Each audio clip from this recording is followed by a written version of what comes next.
Hi, you are on the Revenge Eddie channel. I am 37 years old, and the first sound that made me believe in a future again was not a voice or a promise. It was a single, stubborn note from a second-hand piano that would not stay in tune. The key was E above middle C. It rang a little sour no matter how gently I pressed it, as if the piano were clearing its throat after years of silence and asking me to try again. I found the piano on a rainy Wednesday when my umbrella had given up keeping its dignity. There was a handwritten flyer on the notice board of our apartment lobby: "Upright piano needs a home. You carry it, you keep it. Small donation appreciated." The address was 4C, 2 floors above me.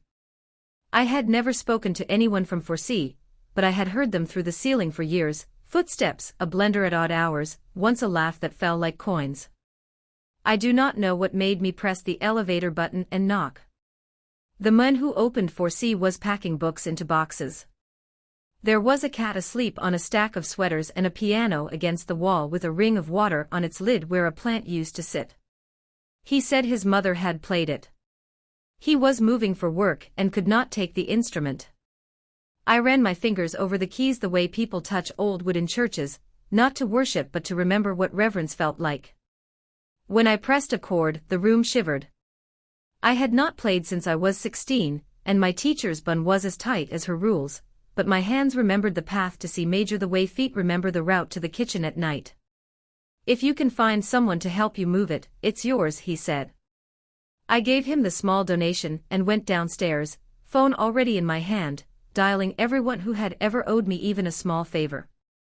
By evening I had a neighbor with a dolly, a cousin with a van, and a plan that involved 3 flights of stairs, a lot of swearing, and sandwiches from the deli on the corner. We wrestled the piano into my living room, its legs squeaking against the floor like a child being asked to go to bed. My daughter, Mira, stood in the doorway wearing socks with stars. She is 9 and fiercely observant in the way children are when adults forget to explain themselves. "Is it ours?" she asked. I said yes. She sat on the bench like a queen, and pressed a key with great ceremony. It answered back, a little offended. She giggled. I looked at the piano and thought of all the rooms it had measured in sound before ours. The first week, I only dusted it. I lined up the metronome like a tiny lighthouse. I stacked the old books of sheet music I had kept in a shoebox that smelled faintly of lavender from my mother's drawer sachets. I touched the keys the way you touch a sleeping cat, ready to retreat at the slightest twitch. On the second week I set a timer for 10 minutes and gave myself permission to be terrible. I began with scales so slow they could have been prayers. E above middle C kept complaining. I kept going. When I was a child we lived in a small town where my mother worked 2 jobs and still found time to sit beside me during practice. She hummed tunelessly and tapped the rhythm with the back of a spoon. My teacher, Mrs. Hargreaves, had a metronome that clicked like disapproval. After a recital in which I slipped and lost the left hand in a Debussy piece, she said in front of everyone, "If you cannot respect the score, you do not deserve the applause." I quit the next week and told myself I had other talents. For years afterward I could not hear a metronome without tasting shame. In the evenings now, after I finish my shift at the pharmacy and Mira completes her multiplication, we sit together on the bench. She plays with 2 fingers, and I add the left hand like a safety rail. Neighbors began to notice. The woman in 3A, who waters her plants with the precision of a lab technician, knocked one night and asked if I knew any waltzes. The retired coach from 2B stood in our doorway holding a loaf of banana bread and requested anything old people would recognize. I made a sign from a torn file folder and taped it in the hall: "Requests welcome, kindness required." On the second Thursday, a man I had never seen before appeared with a toolbox. He introduced himself as Don, a piano tuner who lived nearby. "Your E wants attention," he said, and lifted the lid with the respect some people reserve for diplomas. Don had the kind of hands that look as if they have fixed many small, complicated things: watches, radios, perhaps people. He fit a wrench onto a pin, and played the same note in patient succession, listening more with his face than his ears. When the E settled closer to true, I felt a small, ungainly joy. Don showed Mira how to dampen a string with felt.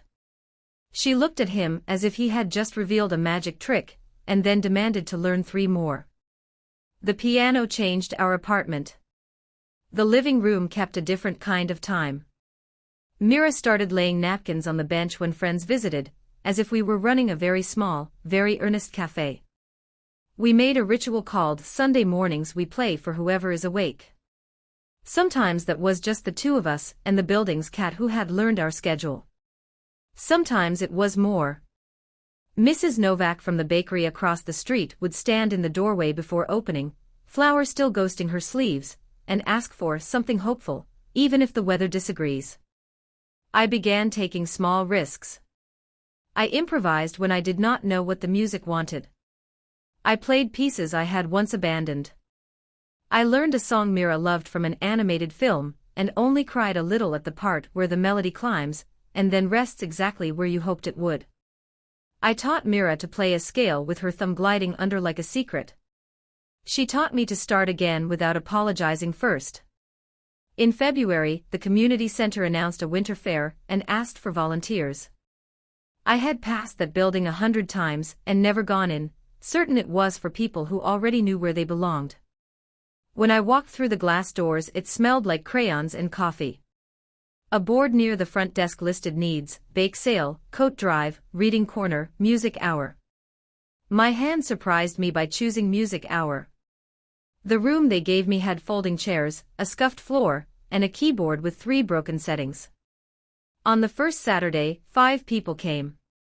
A teenager with chipped black nail polish who said she could play by ear. A man whose name tag read Hector who had not touched a piano in 40 years. A 7-year-old in a dinosaur hoodie who pressed every button in delight. And 2 mothers who wanted something gentle for their toddlers. We called it Play and Play because naming things helps them grow. I am not a teacher in any formal sense, but music whispered instructions. We warmed up by listening for the softest sound in the room, a sleeve brushing a chair, a breath shivering. We counted out rhythms with our feet. We played call and response with 2 notes and then 3. We celebrated bravery instead of accuracy. When someone made a mistake, we clapped because they had tried something new. The teenager in black nail polish taught me the opening to a song she loved by ear, and then asked me to write it down so she could teach it to her little brother. By March, the group had doubled. The center asked if I would consider a small stipend. I said yes and tried to pretend the word did not make me feel like I was claiming something I had loved without asking for it. I printed flyers in the pharmacy break room and taped them to bus shelters. The sign in our hallway gained an extra line: Saturdays at the community center, 10 to 11. Beginners welcome. Leo from Tubi offered to carry the keyboard in his wagon when it rained. A stranger slipped a thank you note under my door that simply said, "It's easier to wake up when the music starts." Money was still tight, but tight in a way that allowed for the occasional treat. Mira and I began a savings jar labeled Tuning and Pie, because some joys require maintenance and others require pastry. When the jar was full, we called Don, who arrived with his toolbox and a story about an opera singer who once paid him with a garden gnome. After he tuned the E, he played a few bars from a jazz standard and grinned like a boy who had found a frog. He told Mira that instruments are like people, they stay truest when someone is listening on purpose.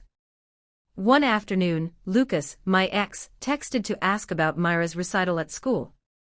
I told him there wasn't one, that we were doing our own small things.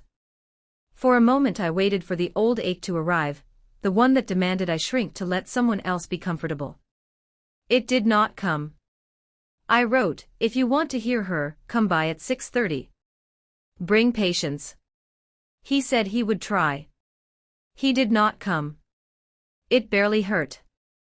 The fair arrived with paper snowflakes in the windows and children drunk on hot chocolate. Our music hour played in the corner by the coat rack. Mira led the younger ones in an echo song about seasons, and Hector played the hymn he had remembered while we hummed behind him. The teenager with black nail polish performed the piece we had written down together and bowed without tripping over her boots. When it was my turn, I played the simplest thing I knew, an old waltz with room to breathe, and the room grew quiet in the way rooms do when even the toddlers are listening. Afterward, a little boy gave me a sticker shaped like a gold star. I wore it all day on my sleeve and forgot it was there until it surprised me in the mirror. On the walk home, Mira took my hand without looking, the way she did when she was little and streets were complicated. "Do you think the piano missed being a piano?" she asked. I said yes. I did not add that I had missed being someone who opened doors and invited sound. There are still hard days. I work 2 shifts back to back sometimes and come home dizzy. I have said the wrong thing more than once and watched someone's face close like a book. Money arrives slowly and leaves in a hurry. The E drifts if the weather sulks. But the life inside our apartment keeps choosing itself. On the fridge, the sign for practice now has 3 magnets and a drawing of a cat wearing headphones. In the hallway, the requests include something for a rainy day, whatever sounds like sunshine, and the song from the movie, please. I have started writing small melodies of my own, for bars here, a bridge there, like notes to the future. Last week, the man from Forsee came by to pick up his mail and see how the piano was doing. He stood in the doorway, the cat still ghosting his sweater, and listened while Mira played a scale that sounded almost like confidence. He looked around the room and said, "It is good to see it alive." I almost told him that he had given us more than a piano, but my throat went warm and clumsy, so I poured him tea instead and placed it on the lid, careful to use a coaster where the circle of water had been. On Sunday morning the building was awake early. Someone downstairs was frying onions. A baby was learning to laugh. The cat announced that we were late. I opened the window a few inches because the radiators had opinions, and the cold air made the notes stand straighter. Mira sat beside me. We began with scales, then played the waltz, then the song from the animated film, then 2 chords I had taught myself that walked toward each other and shook hands.